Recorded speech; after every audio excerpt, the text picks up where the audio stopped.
everyone. My name is Lacey. I'm the co-founder and CEO of Metaintro, and we are this week at ETH Denver playing games with ETH Denver Frens. And today we're with somebody that I just met, but I'm super excited to be able to sit down and chat with. Would you like to introduce yourself? Hi, Lacey. Thanks for having me. My name's Jen Lisle. I work at Bulla Network. It's a small startup. We are in our small startup trying to revolutionize the banking world. We are an app that allows you to both make and keep track of all of your on-chain transactions in a really easy to use dashboard. And so we also have a lot of capability to do payroll, and we are working on some financing capability as well. So we're growing like crazy. Very cool. Yeah. Well, today her choice was Connect 4. So best 2 out of 3. It'll be about 15 minutes, depending on our pace of the Connect 4. Best 2 out of 3. So actually, I'll let you go first. Guess first. Okay.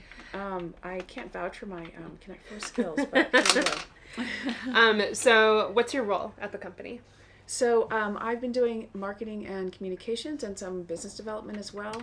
Just finding strategic partnerships and finding what projects we feel like we're really well aligned with, and seeing how we can grow the whole ecosystem. Very cool. And what were you doing before this?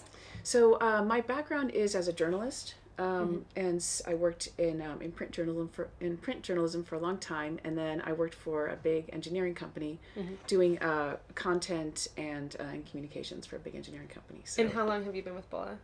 I've been with Bulla for about a year and a half. Okay. We launched about a year ago, pretty much right at ETH Denver last year. Oh, wow. And I'm sure the progress from last year to this year, what has that been like? It's been great, actually. We had got some great traction last year at ETH Denver, and we've been growing a lot. It's been really exciting. You're next. Oh. So for the people that are in our community, for context, they're first-time job seekers. They're job seekers in the Web3 space, first time all the way up to experts. And they're always curious about how people land a job in Web3. So curious what your path was into landing a job at Bulla. It's like I said, it's a very small startup, and we just kind of connected. No. Because of my background working in doing technology communications for a big engineering company, I was interested in innovative spaces, and Web3 being a very innovative space, it really appealed to me. And it was it's a small world still in a lot of ways, and so it was just sort of a mutual connection. And I think with a lot of people in Web3, the skills that you have in Web2 are very viable for Web3. So I didn't find that I needed super specific Web3 skills, but a willingness to learn about the technology, and the community is still small and growing and open, and so it's been a great opportunity to learn a lot and be a part of a growing, really like a movement, I would say. I'm sure you've learned a ton by working for a Web3 company, and so this is the first Web3 company that you've worked for. This is the first Web3 company I've worked for. Yeah. Wow. Yeah. And you were learning on the go, essentially. Learning on the go, and using the technology, and learning, as I'm using the technology, learning more and more about it as well. And I think that's something that's interesting about the Web3 space, is that by using it, you're learning it, and you're growing your knowledge base and asking questions, and then everything, it's sort of all feeding on itself, because we find that, say, with our clients who want to, say, do something that we haven't really thought about yet, but we're really open to working with them, and so we've developed some of our more recent tools have been developed because of the need for it, which I think is a really interesting thing about Web3, is that sort of the need is driving a lot of these innovations. So tell me about the team. We have a small team, but really good, very core group of devs who've been working together really hard for the last year. And so, like I said, it's a new project. So and then we have UI UX, and we are potentially looking to grow marketing and sales a little bit. Okay. Because, yeah. So how do you hire? Like, so you're just starting to have that conversation of, hey, I think we need to hire. These are the roles that we need to hire for. Have you started to put together that JD? Have you started to think about how you want to go about sourcing that individual? It's interesting that you're asking that because, yes, we're starting that process. Yeah. And because we're small, and I think this is the case with most small projects, it's, whoever is hired for any of the roles, really, it's going to be very flexible. Yeah. But I think in some ways, as you were saying about someone who's just starting out, I think that's in some ways the best way to start out, is to just start out with something that's super flexible, where you really learn from the ground up how an organization is built and how it grows and what you can do to contribute. And I think instead of being sort of locked into one role, you could learn about a lot of different roles. Yeah, the perks of working for an early stage startup. Yes, for sure. The many perks, yes. Yeah. Okay, so I don't know. You're next. Okay, let's see. When's the last time you played Connect 4? It's got to be several years.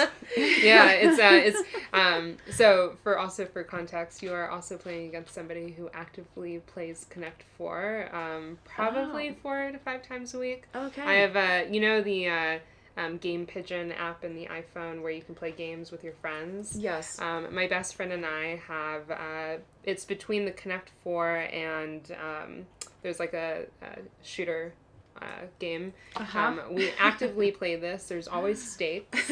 And just a side tangent, just so people have context as to why I've won almost every single video today. Wow, I'm impressed. I'm impressed. Yes. I'm a Connect 4 fiend, and so it's fun seeing people play it for the first time again, because when's the last time you played it, right? I do not remember. Yeah. But, and I actually say I like this version is is much flashier than the bright nice, yellow right? version I remember. Yeah, well, you should see our Jenga. See, our Jenga is not the wood version anymore. Oh, it's beautiful, actually. Yeah, really nice. Super pretty. Yeah, I saw this on Instacart. I was like, bye. Purchase. Okay, so going back to the idea of hiring and, starting to have those conversations about who you want to hire, what roles, maybe starting to put together that JD. Who do you think would be a really good candidate to work for your company? Is it somebody that's coming from the Web2 space and just wants to learn kind of exactly how you were? Mm-hmm. I'm just curious about it. I'm really excited about the tech. I think it could be a good opportunity. Or are you looking for people that are a little bit more senior? Or are you open? I think that we're fairly open. I think that some experience would be really helpful, because this would be a role that would be where we would be relying on this person quite a bit to do a lot of different things. Yeah. And so I think that it would not be probably not be appropriate for someone as a very first job, but someone with maybe say 5 to 7 years experience in Web3. In Web2. Oh, sorry, I just meant to clarify. not in Web3, but in general experience, and then maybe at least a year in Web3, because I think we want someone who can bring some skills to the table. Sure. And this person would be tasked with really starting up a pretty large marketing effort. So why would somebody want to come work for you? I think that, especially if they're interested in Web3, I think it's being involved in a startup is a great place to start. And it's we have a really good, we have a great culture. We have a lot of flexibility. The people who work for us, I want to say 3 of them have spent the last year, at least for months at a time, in different countries. Very cool. Living a digital nomad lifestyle, and it fits a lot with our ethos as a company. We are, that's a big user of ours. Someone who is a Web3 freelancer and needs to make payments and organize their finances. And so we support that. Yeah. And I think that the Web3 economy is supporting that too quite a bit. Yeah, a lot of the conversations today, and frankly, for the past few months, is supporting that economy and supporting individuals to be able to live all over the world. And on the flip side, as employers, we have access to talent that we wouldn't have had before when pre-COVID, you know. Yes. And so that's the beauty of working in Web3 is that there's support of that. Yes. Yeah. I think so too. And the more I learn about the community, the more I realize how many of these communities exist all over the world. Yeah. We're working with someone who is in a small town in Bulgaria where there's a big digital nomad community. Whoa. So yeah, and like Very I said, cool. we have some people on our team who've spent time in Portugal and Mexico, and yep. so it's great that this is happening. So you're here at ETH Denver. Yes. What's the goal? Well, so we are trying to really build exposure and build our user base. Yep. We have a really fairly small but very dedicated user base at the moment, and they have continued to really trust us with bigger and bigger transactions, and so we are feeling really confident about our product, and now really just trying to spread the word. So just so I understand, and also maybe newbies into the space understand, this is like QuickBooks, but for on-chain transactions. Am I getting that kind of right? Yes, Okay. you are. I mean, it's an app that allows you to make and organize and see all of your on-chain transactions in one place. I would say though, an important differentiator for us is that we are completely decentralized. But when people mint an invoice through our app, they're minting an NFT. Oh, that's cool. Yeah. So whereas there are a lot of bigger protocols that are allowing you to make payments, but they're operating really on a centralized system. So you're making a crypto payment, but you're using a centralized system to do so. Whereas our system is purely person-to-person, wallet-to-wallet connection. So there's no account. You don't set up an account. We don't collect any of your data. Yep. It's a very pure native Web3 experience. Very cool. Yeah. So are you here with your team? Yes, we're all here. Well, we are based in Denver, and then we have team members living in different places, but everyone's here for the conference. Your turn. Oh. Do you have a booth, or are you just walking around? We don't have a booth this year. We're just walking around. We were, as you were part of the panel, Future of Work panel. Oh, were you there? Yes. Nice. Our founder and CEO was there. He was in the panel after you. Which? Bulla Network, in the legal one? The Future of Work, in the payments one. I think it was Did later we on. miss I that? think it was later on in the day. Okay. It was 1 or 2 after you. Oh, okay, cool. Yeah, we stayed for the legal conversation after, which was interesting too. Okay. Yeah. Yes, it was interesting. We were there for that too. A lot of we're fucked. If you're here at ETH Denver, you know exactly what I'm talking about. If you missed it, just open up the news or open up crypto Twitter. I'm sure people are talking about it. Yeah. It's hard not to feel that way for sure. Yeah. Those forces of I don't know, evil or whatever you want to call them. Yeah. Did I go? I think I went. That I went. I have 4 on there, and you have 3. Okay, hold on. Let's see. It's hard to tell with the blue. All right. Don't make it easy. There you go. Nice. So tell me a little bit about the user journey. So there's different. Do you mean in terms of using Bulla Network? Yes. And like I said, we have a couple of different user groups. One is the digital nomad who is invoicing their employer in crypto. Yep. And using, it's a one-step onboarding process. It's just really a very simple wallet connection, and then the minute you make the wallet connection, you have a dashboard is created for you, and we're on 12 different chains, and wow, you can use any ERC20 token, and we also are launching next week a feature that allows you to upload all your past transactions into that same dashboard. So you really are going to be able to have like a 360-degree view of all of your online on-chain transactions, and so that's sort of like from the Web3 freelancer point of view, and then from the sort of the small DAO or the small Web3 company point of view, we have those entities who are invoicing, have like a global workforce,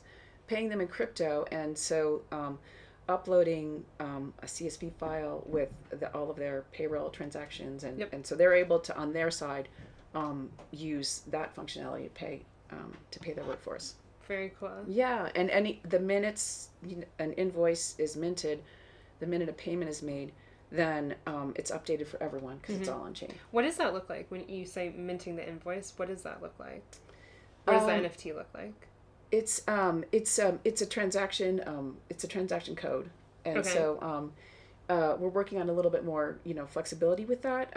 You're going to be able to actually factor that invoice if you want to, and do some buy now pay later financing on that invoice. And so but right now it's a code, and it gets sent to the wallet address that you're invoicing, and that person can, with one click, sort of make the payment and execute it, but then it's updated for everyone.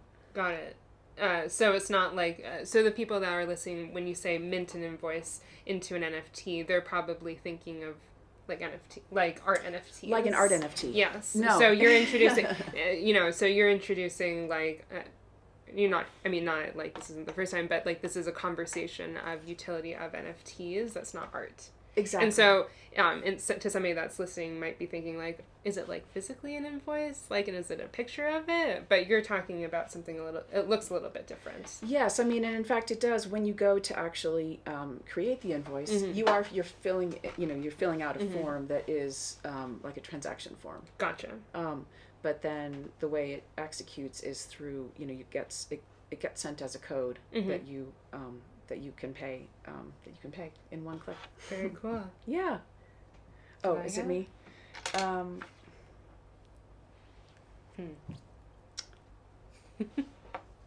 trying to see where. Okay, I'm gonna do.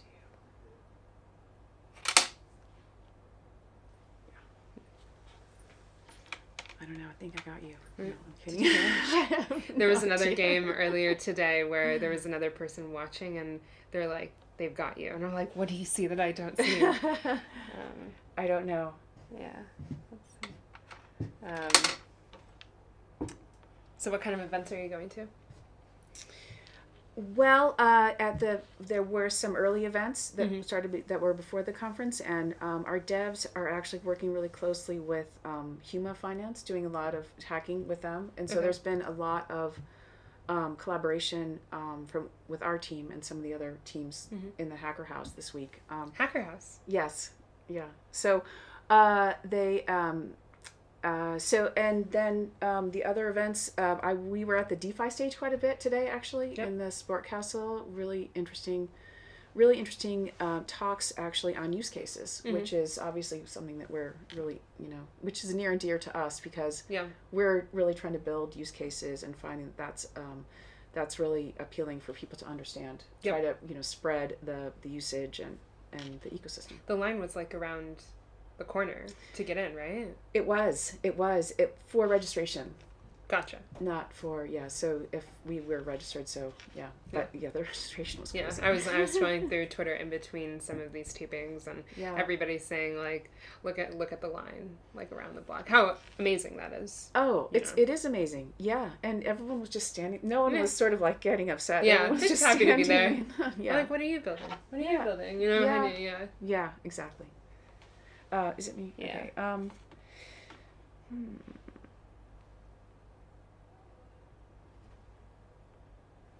Oh, I see.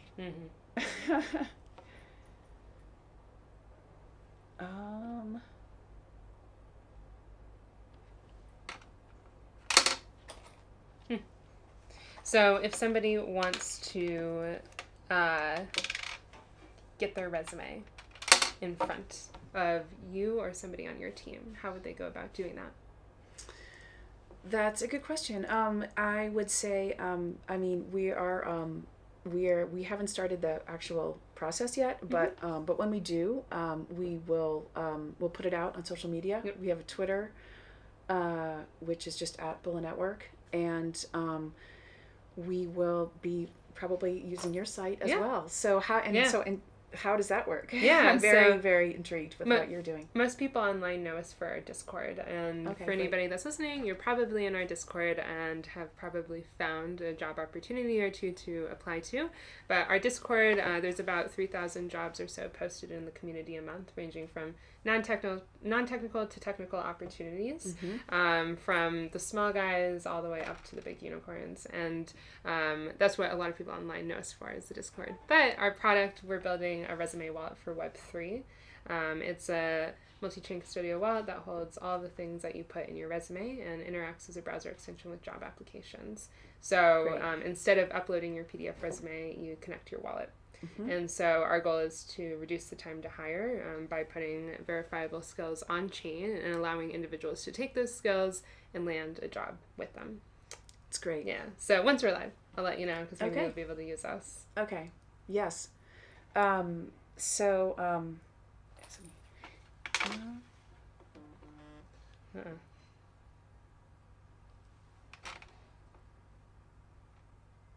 Oh, I don't want to do that. You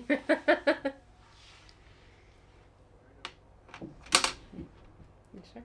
No, I'm not sure at all. I feel like I'm in a trap. I feel. It's okay. Did you just win? I did. Oh, I see it now. Oh. But next year you'll be able to redeem yourself. I'm sure we'll bring this back. But for anybody that wants to learn more about Bulla, where should we send them? Our website, Bulla.network. And we're on Twitter at Bulla Network, and we have a really lively Discord channel, and we're on Twitter. Cool. Well, thank you so much for coming in, and thank you for watching. We'll catch you later. Thanks.